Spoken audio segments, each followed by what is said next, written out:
Agora, naturalmente, está su prerrogativo como ministro e sua escolhência que tipo de avião está fazendo uso de ou está fazendo sua viagem de trabalho. Mas, naturalmente, é mesmo de uma maneira abrir, transparente, cumprindo também que regras de boa governação e não ganha parlamento e não ganha povo de Aruba. Passou, essa é hecho no momento aqui.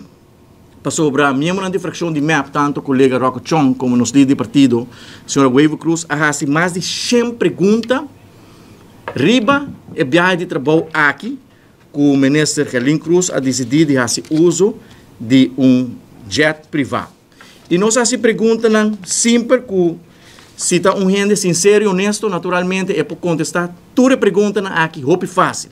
Lo que nossa nota está que a trobe foi que ela ganha parlamento, que ela bula dia 20, mas em realidade ela bula dia 19, ela volve ganha. O povo de Aruba passou por nós a mira de uma entrevista com o senhor Tito Laclay de Notícia Clá, caminda o senhor Laclay a fazer uma pergunta, quem de paga para a viagem de trabalho aqui fazendo uso de jet privado. Su contesta está o taco e ela paga fora de seu próprio saco e viagem aqui.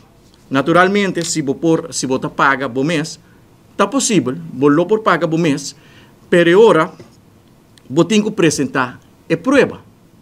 E está aceita o que nós está pedindo o ministro Helin Cruz para quase 3 semanas, quanto é viagem aqui, a custa.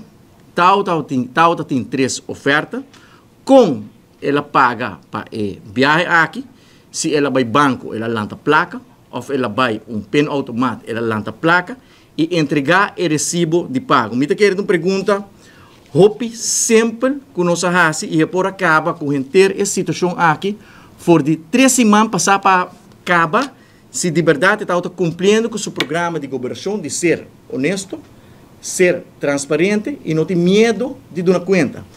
Nós nota uma reação de ministro Helin Cruz, hope rabiar, hope indignar e naturalmente ela avisa que não está dando conta para sobre essa aqui. Nota importante, ela vincu e a acusação sem base e ela avisa até hasta que o buchi lo hiena.